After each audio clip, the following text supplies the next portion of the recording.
Good morning, one and all. My name is Lavanya. I am studying for Aksar Techno Degree College, final year, Zoology. Today topic about traditional methods of fish preservation. The first type is sun drying, and second type is salting, curing, and third type is smoking, and fourth type is pickling. First type is sun drying. Sun drying lo 5 methods ఉంటాయి. దాంట్లో preservation, drying process and mechanisms of preservation and sun drying advantages and sun drying disadvantages. Sun drying అంటే ఒక fish లో దాని tissues and tissue మాయిశ్చరైజెస్ and దాని tail, head, mouth, scales అన్ని remove చేసేసి అవి ఒక సర్ఫేస్ లో ఆరబెట్టడం. అంటే సన్ డ్రైయింగ్ అనేది దాని మాయిశ్చరైజెస్ అండ్ టిష్యూ మాయిశ్చరైజెస్ ని రిమూవ్ చేస్తాయి. ఈ ఫిష్ ని అలాగే చేపలు అనేవి చచ్చిపోకుండా ప్రిజర్వేట్ చేస్తాయి. ఈ ఫిష్ సన్ డ్రైయింగ్ అనేది 2 పోల్స్ పెట్టి దానికి థ్రెడ్ కట్టి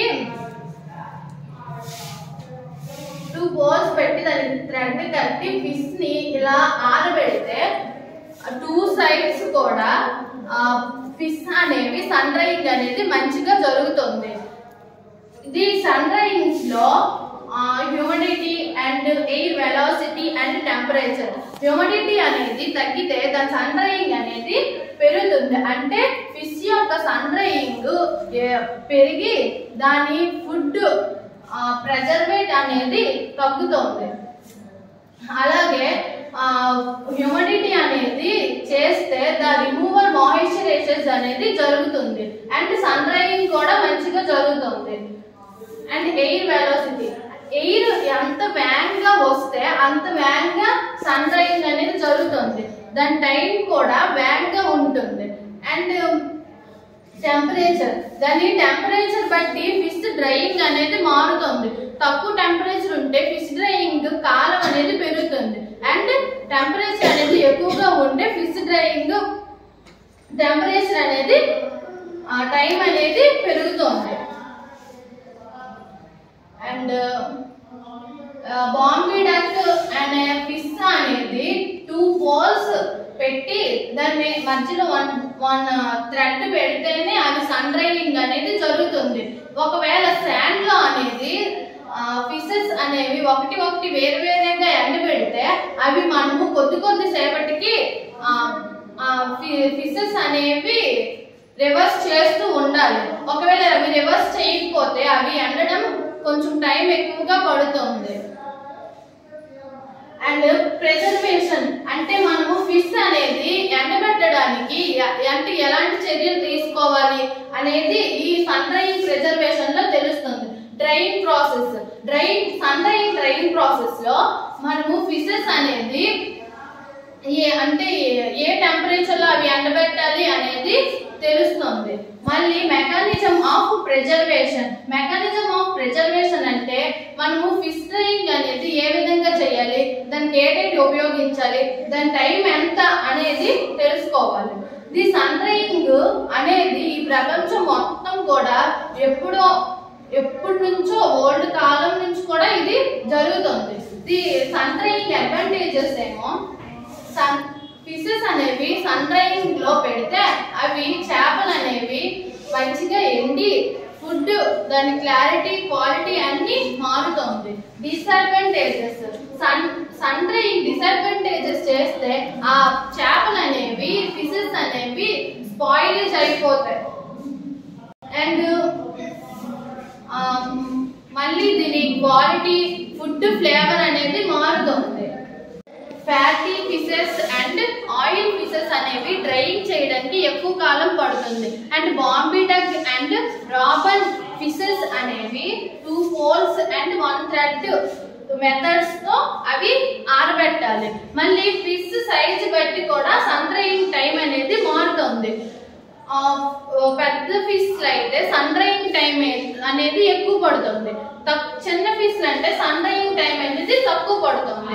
మళ్ళీ సన్ డ్రైయింగ్ చేయడానికి ఎక్కువగా వాడే చేపలు ఏంటంటే స్మాల్ ఫిషెస్, అంటే చిన్న ఫిషెస్ అయితే సన్ డ్రైయింగ్ టైం అనేది తక్కువగా పడుతుంది. సాల్టింగ్ సాల్టింగ్ క్యూరింగ్ అనేది ఉపయోగపడుతుంది. సాల్టింగ్ క్యూరింగ్ లో first method is dry salting and second method is wet salting and third method is cold salting. ఈ 3 టైప్స్ సాల్టింగ్ క్యూరింగ్ లో మెయిన్ మెథడ్స్. ఈ సాల్టింగ్ క్యూరింగ్ లో first method is dry salting. అంటే salting curing లో pure common salt ని ఉపయోగిస్తే దాని enzymes and బ్యాక్టీరియాని రిమూవ్ చేస్తుంది. అండ్ సాల్టింగ్ క్యూరింగ్ లో ప్యూర్ కామన్ సాల్ట్ ని ఉపయోగిస్తే దాని మైక్రో ఆర్గానిజమ్స్ అనేవి కిల్ చేస్తుంది. ఇవి సోడియం సొల్యూషన్ తో ఏర్పడి సాల్టింగ్ క్యూరింగ్ ని కిల్ చేస్తాయి. ఇవి వరల్డ్ మొత్తంలో సాల్టింగ్ క్యూరింగ్ అనేది ఉపయోగిస్తారు. First one is dry salting. Dry salting లో ఒక ఫిష్ లేయర్ ని ఏర్పాటు చేసి దాని మీద ఫిష్ లేయర్ పైన మళ్ళీ సాల్టింగ్ వేసి మళ్ళీ ఫిష్ లేయర్ పైన మళ్ళీ సాల్ట్ వేసి దాన్ని కంటైనర్స్ లో ఉంచుతారు. ఇవి 10 to 20 అవర్స్ కంటైనర్స్ లో ఉంచడం జరుగుతుంది. ఈ 10 to 20 అవర్స్ కంటైనర్స్ లో ఉంచడం వల్ల ఆ సాల్ట్ అండ్ ఫిష్ నుంచి వచ్చే వాటర్ అనేది ఊరి దాని ప్రిజర్వేషన్ అనేది 2-3 డేస్ జరుగుతుంది. ఈ 2-3 డేస్ జరిగిన తరువాత మళ్ళీ ఆ ఫిషెస్ అనేవి సన్ డ్రైయింగ్ చేయాలి. ఈ సాల్టింగ్ క్యూరింగ్ అనేది pickles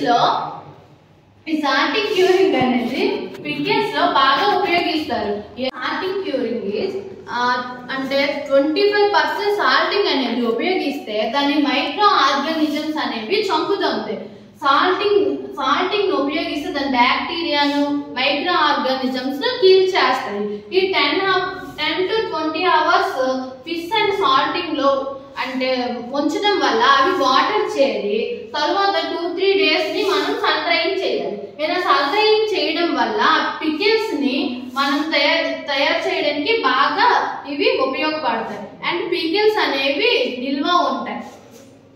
second one is wet salting. ఈ వెట్ సాల్టింగ్ లో ఫిష్ అనేది మనం రబ్ చేస్తూ దాని మీద ఉన్న సాల్ట్ ని రిమూవ్ చేయాలి. దాని మీద వెట్ సాల్టింగ్ లో సాల్ట్ ని రిమూవ్ చేసి మనం అంటే అప్పటికి ఈ సాల్ట్ అనేది బాగా చేరి బ్యాక్టీరియాని చంపుతుంది. కాబట్టి మనము ఫిష్ ని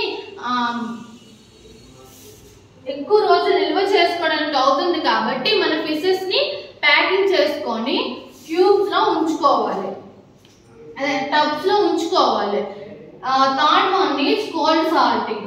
కోల్డ్ సాల్టింగ్ అంటే 2 to 3 degrees Celsius లో టెంపరేచర్ లో ఉంచుకోవాలి. అండ్ 10 kgs ఫిషెస్ లో 22 to 26 pounds ని అవి కోల్డ్ సాల్టింగ్ చేయడానికి ఉపయోగిస్తారు. ఇది కోల్డ్ సాల్టింగ్ అనేది 2 to 3 degrees Celsius లో టెంపరేచర్ లో కోల్డ్ సాల్టింగ్ అనేది ఉంచుకోవాలి. The salting curing advantages is అంటే ఈ ఫిషెస్ ని మనం నిల్వ చేయడానికి పికిల్స్ ని తయారు చేయడానికి ఉపయోగిస్తారు. డిసడ్వాంటేజెస్ ఏంటంటే ఇవి మనం ఫిషెస్ ని సాల్ట్ క్యూరింగ్ చేసినప్పుడు ఆ ఫిషెస్ అనేవి మాయిశ్చర్ అయిపోతాయి, అంటే కొంచెం విడివిడిగా అయిపోతాయి. దీనివల్ల దాని ఫ్లేవర్ అండ్ క్వాలిటీ అనేది మారుతుంది. సాల్ట్ క్యూరింగ్ చేయడం అనేది వరల్డ్ మొత్తంలో జరుగుతుంది. The one type of salt curing of traditional methods of fish preservation. Thank you.